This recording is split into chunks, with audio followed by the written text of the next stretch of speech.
नाज़रीन गिरामी अस्सलामु अलैकुम वरहमतुल्लाहि वबरकातुहू। सीधी बात के रूबरू प्रोग्राम में आप लोगों का इस्तकबाल है। नाज़रीन गिरामी, कर्नाटक में जब से कांग्रेस की हुकूमत आई है, एतराज़ात तो बहुत हैं, तफसील है, फहरिस्त है। अभी मैंने ख़ुद कुछ दिन पहले इस बात का तबसरा किया था कि पुनीत के रेहल्ली कहीं भी खड़ा होता है, गालियां बकता है और उसके ख़िलाफ़ कोई संगीन तरह की कार्रवाई नहीं होती, जबकि कांग्रेस को करना चाहिए। क्यों नहीं हो रही, ये सवाल था। इसी तरह बीजेपी का एक लीडर है प्रताप सिम्हा, ये मुसलमानों को वक्फ प्रॉपर्टी के हवाले गालियां देते देते अब इस्लाम को, मुसलमानों को, सबको गालियां देना शुरू कर दिया है। अफसोस का मकाम ये है कि इन लोगों को सही तौर पर कोई जवाब नहीं दे रहा है, इनके ख़िलाफ़ कोई कार्रवाई नहीं हो रही है। कुछ लोग बोलते हैं तो वो सदा बसहरा हो जाती है। ऐसे में आज प्रताप सिम्हा ने जो इल्ज़ामात लगाए हैं, मुसलमानों को और इस्लाम को जो बेइज्जत करने की कोशिश की है, उसी के सिलसिले में गुफ्तगू करने के लिए शहर बेंगलुरु के एक मारूफ़ और मशहूर शख्सियत हैं। आप जानते हैं कि हर मौजू पर बोलते हैं। बाज़ मौज़ूआत पर मैं भी इनके साथ नहीं ठहरा रहता, बाज़ मौज़ूआत को एक्सेप्ट करता हूँ, जो कुछ भी है। लेकिन सीधी बात का प्लेटफॉर्म सबके लिए है, हर कोई आ सकता है, अपने माफ़ी ज़मीर को और दिली जज्बात और एहसासात को पेश कर सकता है। आज इसी एक ख़ास मौजू पर गुफ्तगू करने, और चूँकि वफ़ के इस वक्त इंतखाबात हो चुके हैं, नताइज भी आ चुके हैं, लेकिन बहुत सारे लोगों को क़वानीन नहीं मालूम है, कैसे जाना है, काम कैसे लेना है, कुर्सी को कैसा संभालना है। उसी एक दो तीन सवालात जो है हमारे जनाब आलम पाशा साहब से। आपका इस्तकबाल है आलम पाशा साहब, आप बहुत बड़ी बिजी शख्सियत हैं और ज़्यादातर कानूनी एतबार से जो है आप खींचातानी करते रहते हैं लोगों को। ये प्रताप सिन्हा का मसला क्या है हजरत, क्या है, समझ में नहीं आ रहा। नहीं, उन्हें तो एक हारा हुआ मेंबर ऑफ पार्लियामेंट कांग्रेस का बीजेपी भाजपा से है। हारा इसलिए कि भाई पार्लियामेंट के अंदर 4 टेररिस्ट को लेके घुसा था, वही है उसका। ये टेररिस्ट को लेके किसको मारने के लिए गया, क्या कांग्रेस को मारने गया, क्या नहीं भाजपा को उड़ाने गया, पता नहीं है। उसको टिकट भी नहीं दी गया है, उसके ऊपर कार्रवाई भी नहीं लिया गया। इतना बड़ा मुजरिम है देश का, इंटरनेशनल, उसके ऊपर एक भी केस नहीं चलाया, उसके बारे में कांग्रेस नहीं पूछा। कांग्रेस की कोई सरकार, चाहे हमारे राहुल गांधी हो, मल्लिकार्जुन खड़गे हो, जबान नहीं खोला। पार्लियामेंट दूसरा काम ये खोता तो वहां से नहीं, उसको अमेरिका के FBI को समझते, इतना बड़ा क्रिमिनल है उन्हें, तो उसको एक्ट लागू नहीं करे। उन्होंने जो बोला कि भाई माल यानी जो कोई एक कमीशन का रिपोर्ट है, वो हमारे एक मुसलमान बनाए थे, वो रिपोर्ट के तहत ही बोले उन्होंने। वो रिपोर्ट में मल्लिकार्जुन खड़गे इतनी ज़मीन, और एन.ए. हारिस इतनी ज़मीन, के रहमान खान इतनी ज़मीन, और पूरे के नामा बोले कनिज़ फातिमा और उनके शोहर, और CM इब्राहिम, रोशन बेग, और ऐसे बहुत से लोगों के ज़मीनात को तकरीबन जो गिनाए उन्होंने ज़मीन, वो तो 1-2 लाख करोड़ रुपया के कास्टली ज़मीन है, वो आप दे दो। बोलने का मकसद क्या था, जो ज़मीनात में हमारे रेस्पेक्टेड ज़मीर अहमद साहब जो नोटिस दिया, वो नोटिस गलत करके साबित करने के वजह से ये बोला गया था। ये साबित नहीं हो सकती है। जो नोटिस ज़मीर अहमद साहब दिए 101% सही थी। वो नोटिस जो honourable chief minister of Karnataka वापस लिए, वो 101% गलत है, यानी इलीगल है, अनलॉफुल काम किया है एक ऑनरेबल चीफ मिनिस्टर। वापस लेने का सवाल ही नहीं आता है, ना इन्हें देने का सवाल आता है। वजह क्या है, ये इस सिलसिले में वो प्रताप सिम्हा का इंटरव्यू प्रेस मीट थी, इसमें ये लिया गया कि भाई आप लोग 2 लाख करोड़ का पैसा खाए, और एक बात एक जगह बोले ये 2 लाख करोड़ का ये लोगों के पास है, ये क्यों नहीं लिया, क्यों नहीं जेल किया। उसका जवाब उधर ही है जो भाजपा गवर्नमेंट में आया था, भाजपा के चेयरमैन ने ना, भाजपा बीजेपी वाले बने ना, उन्होंने CBI में इनको डाले, ना अरेस्ट करे, ना बुक करे, ना इसको पार्लियामेंट और असेंबली तक लाके लेजिस्लेशन किए ये बुक को अनवर मानी पड़ेगी। तो वो डिक्शनरी नहीं है, वो एक फैक्ट बुक है, वो हर जगह है ना, समझो डिक्शनरी ही वो ना, कानून की किताब नहीं है, कानून की किताब बनाना है। मगर जब से ये लाए गए ये कमीशन का रिपोर्ट गलत है, ये गलत बनाए हैं, ये जासूसीपन के अनवर मानप्पाड़ी और ये प्रताप सिम्हा और सीटी रवि और बम्मई ये खड़े करके ना ऑनरेबल हाईकोर्ट के सामने कोई चैलेंज किए इसको लेके जाके, ना उसके ऊपर डिफेमेशन केस भाई, यानी झूठ बोल रहे हैं वो लोग, झूठ बोल रहे हैं करके इन्हों डालना था। कौन इन्हों पूरे झूठ बोल रहे हैं ये केस के तहत। ना मैं बिदर की प्रॉपर्टी बेचे है ना, यहाँ तक शाहीन ग्रुप का प्रॉपर्टी उसमें है, और ना मैं जाफर शरीफ के 100 एकड़ की जमीन, जो ये जो एक एकड़ भी जमीन आज 75 करोड़ रुपए है ना, बेलरली की जो जमीन है वहां पे 20,000-25,000 रुपए है, ये लोगों को मालूम है। मगर ये लोग झूठ करके बोलने साबित करने के लिए ये पूरे लोग जम के डिफेमेशन केस भाना चाहिए था अनवर मानेपाड़ी के और ये आदमी जो बोला एमपी प्रताप सिम्हा के, सबके ऊपर पहले उसके ऊपर ही डालना था। अनवर मानेपाड़ी के ऊपर डालो और हाई कोर्ट में जाइए, उसको कंटेस्ट करो और क्रिमिनल कोर्ट में भी जाओ। ये चैप्टर ये है। दूसरी चैप्टर बोलता है ये हमें हिंदू लोग दिया माल, हिंदू लोग प्रॉपर्टी दिया, मुसलमान की कोई जायदाद नहीं है। तो ये लोग का इसका जवाब जमीर अहमद साहब देना चाहिए था। मुसलमान का माल औकाफ में कैसा बनता है?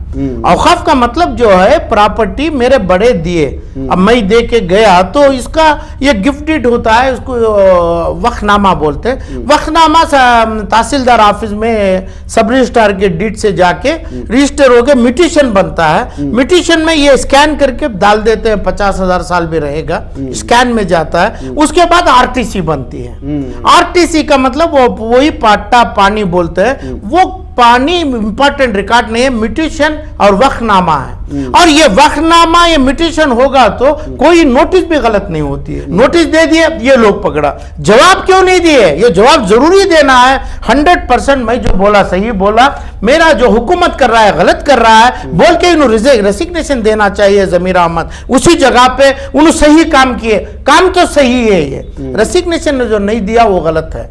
तो इस वजह से देना कि भाई ये हुकूमत का जो चीफ मिनिस्टर आके उसको वापस लेने का मतलब, आज 20,000 नहीं तकरीबन 10 लाख एकड़ भी जमीन गैर खूम यानी नॉन मुस्लिम जितना भी पकड़ा है वो वापस नहीं देगा। ये एक ऑफिसर भी किसी के ऊपर नोटिस नहीं देगा। यानी जो चीज है मेरे जिस्म में ब्लड है उसका पूरा जिंदा चल रहा है, ऐसा ही हमारा औकाफ का माल चल रहा है। औकाफ सच्ची है, सही है, वक्फनामा के ऊपर होता है। तो ये प्रताप सिम्हा ये बोलता है कि भाई ये हमें हिंदू लोग दिया, ये बात गलत को कोई एक इंसान काउंटर करने वाला नहीं। पहली बात आप मेरे को पूछने ये इधर तक बुलाए, ये एक इंसान काउंटर नहीं किया, ना प्रताप सिम्हा को किया ना दूसरों को किया, ना ये लोग हड़ताल कर रहे हैं बीजेपी के, गली गली में हड़ताल कई हजार आदमी कर रहा है। आरटीसी में कैसे? आरटीसी का मतलब क्या है? Record of tenancy and crops को बोलते हैं, जो पेरा जाता है, गूगल का सर्वे मैप पकड़ते हैं वो पेरा, वहां एक जिराती खड़ा है उसका नाम है, फोटो के साथ डालते हैं, मगर उन्हें ओनर नहीं है। ओनर म्यूटेशन में होता है, वक्फनामा में होता है। वो चाहिए तो उन्हें सिविल केस डालना। वक्त की प्रॉपर्टी कभी फरोख्त नहीं होती है, कभी फरोख्त सेल का सवाल ही नहीं है, ना गिफ्ट दे सकते हैं, तब इन्हें कैसा मालिक हो गया? तो ये लोगों को जवाब क्यों नहीं, कठिन जवाब क्यों नहीं देते हैं? चाहिए था जमीर अहमद साहब मेरे भाई छोटे हैं, हमें तरबियत भी करेंगे, उनको बोलेंगे भी, तो इमीडिएट आपने रेसिग्नेशन रख देना था कि मैं मेरी हुकूमत कांग्रेस की जो है जिसकी जिम्मेदारी मैं लिया हूं वो जिम्मेदारी से नोटिस दिया, अभी वापस लिए, वापस जो लिए बहुत बड़ा गलत है, क्राइम किए हैं, हमें उनके ऊपर केस भी डाल सकते हैं। मुसलमान सही होंगे तो सिद्धरामैया के ऊपर डालो, फलां के ऊपर डालो, रेवेन्यू कमिश्नर के ऊपर डालो, फलां के ऊपर डालो, तुम वापस क्यों लिया? क्या कानून में लिया? माल तो हमारा पड़ा है, हमारे माल को तुम वापस क्यों लिया?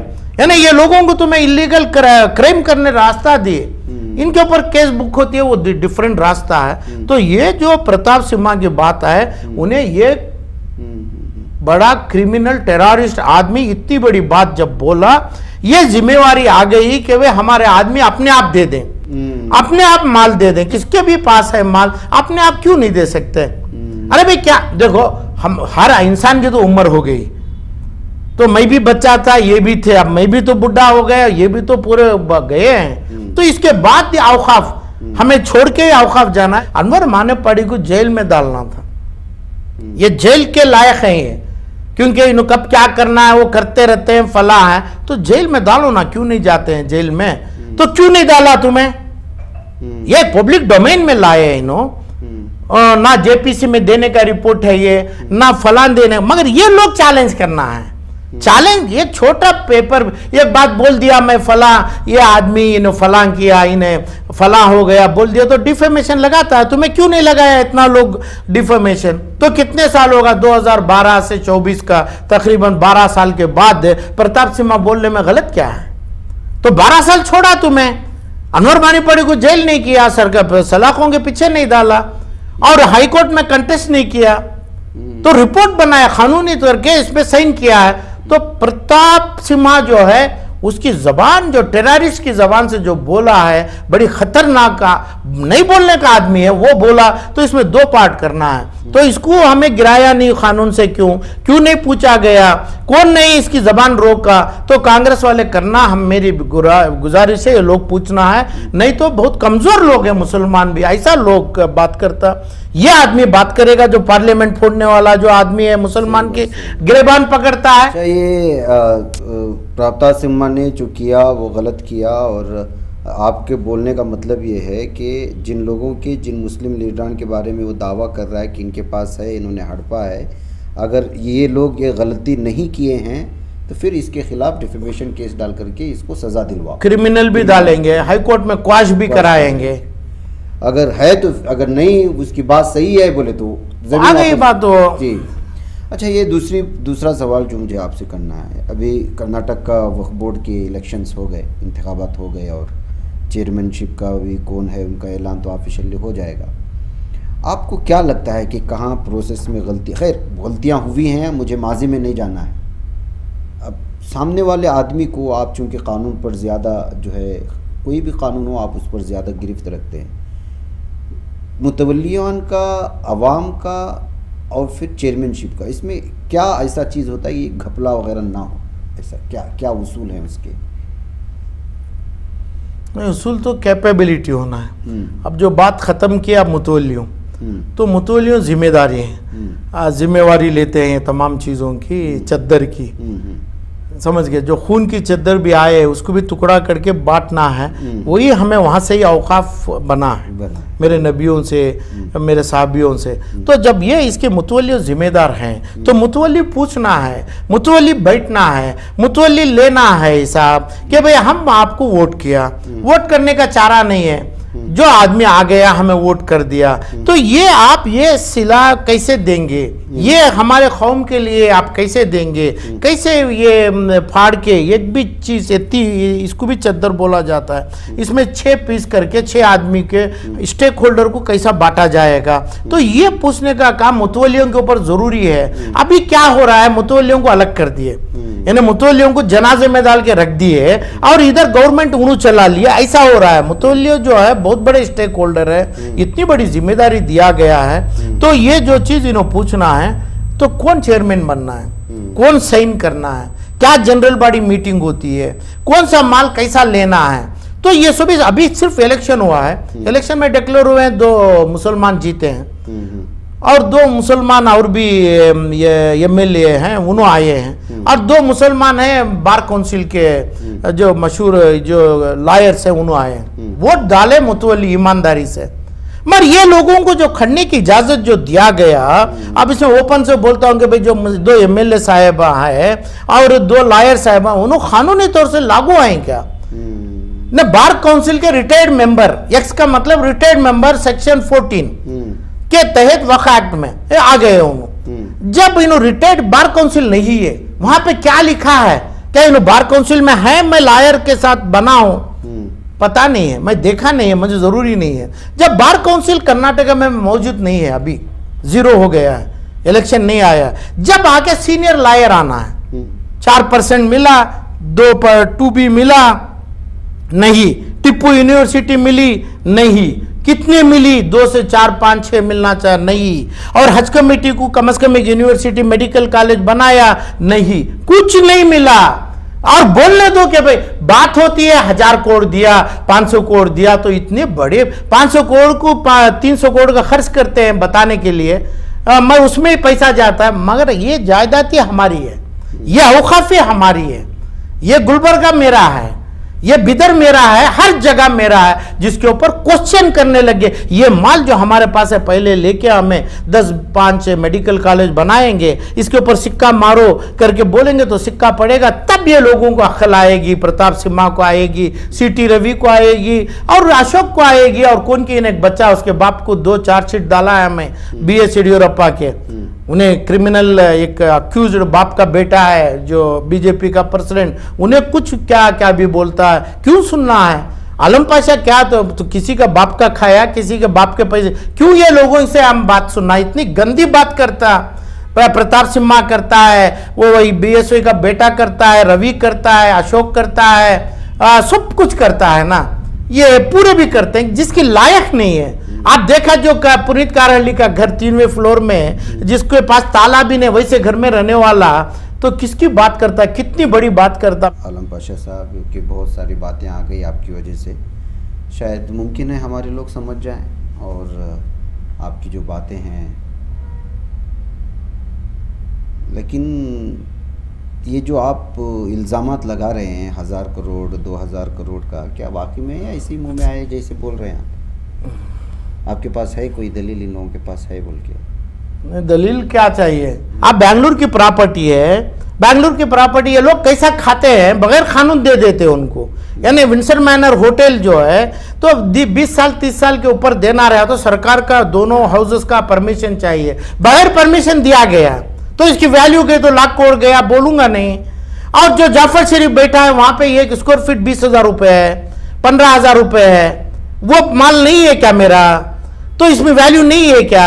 हाँ, यहाँ तक जो हज कमेटी के लिए जो मैं कभी एक CA करने आता, 1 रोटी 2 रुपए खाने सिटी मार्केट में नहीं, वो 2 रुपए 1 रुपया मैं चद्दर में डाल के जाता, वो 1 रोटी खाता ना मैं, वो रोटी का पैसा 1 रुपया समझो, यानी एक 20-25 साल पहले अल्लाह के नाम से एक इंसान भूखा रो के डरा, मैं कल नहीं हूं, मैं भूखे पेट से मरूं, मुझे अल्लाह ठंडिक दे दे, कुछ देगा करके भूखा रो को जो पैसा दिया, किसका पैसा है? ये पैसा कैसे हो जाएगा ट्रस्ट का? हर ट्रस्ट, हर इंस्टीट्यूशन, हर वक्त अल्लाह के नाम से जो बना, ये आज के गरीबों का पैसा है। ये गरीब को हमें निगाह पे, हमारी मौत को, हमारी आखिरत को निगाह में रखते हुए दिया हुआ पैसे की वैल्यू है। ये वैल्यू की इतनी बड़ी पैसा है, ये आज इतनी बड़ी वैल्यू दे रहा हूं मैं। आप मैं जो बोला हूं उससे 4 से ज़रब कर लीजिए, क्योंकि बेंगलुरु का रेट इंडिया लंदन के रेट से ज्यादा है। लंदन में 6 महीने बैठा था मैं कोई काम से, कई जगह अमेरिका के रेट से भी ज्यादा है, दुबई के रेट से भी तो है ही ज्यादा है। तो रेट ऐसा है, तो यही प्रॉपर्टी मार के बैठे हैं। तो यलहंका की प्राइम प्रॉपर्टी है, यलहंका में भाव कितना है? 15 से 20, 1 एकड़ का भाव कितना होता है? तो 30-40 करोड़ रुपए। 10 एकड़ का भाव कितना होता है? तो खाली 300 करोड़ रुपया, 400, ऐसे कितने एकड़ आपके पास हैं? लोगों को क्या है, मेरी मौत के बाद भी ये तमाम चीज सही हो जाएगी। ये सभी तमाम प्रॉपर्टी हमें अल्लाह को गवाह देने की प्रॉपर्टी, मुसलमान हमें गवाह देंगे, वो गवाही में आलम पाशा खड़े रहेगा। हमारी जिम्मेदारी है कम से कम ये चीज को हमें गवाह देंगे। गवाह हम ना court, tribunal, Lokayukta, high court, supreme court नहीं चाहिए। गवाह अल्लाह का मांगे तो ये लोग खुद बोलेंगे ये क्या, ये ट्रस्ट में हमें जमाया है, सही है क्या नहीं है, ये प्रॉपर्टी रजिस्टर कर लिया हमें, सही है क्या गलत है। और इसके बाद चाहिए, आज का डेट क्या भी है, 20 या 22 जो भी डेट है, उसके बाद 1 दिन 2 दिन में मेरे ऊपर केस डालने दो। जो भी करते हैं, जो भी केस डालने हैं, हमें इसको जवाब डॉक्यूमेंट के साथ दूंगा मैं, इंशाअल्लाह। तो नाज़रीन गिरामी, ये थी जनाब आलम पाशा साहब। मुझे और आलम पाशा साहब को इजाज़त दें, वक्फ प्रॉपर्टी पर होने वाले घपले के बारे में वो सारी तफसीलात रख रहे हैं। अस्सलाम वालेकुम रहमतुल्लाहि व बरकातुहू। ये बच पाता है कोई सहाफ़ी की निगाहों से, मिलाता है ये लोगों को मोहब्बत की पनाहों से।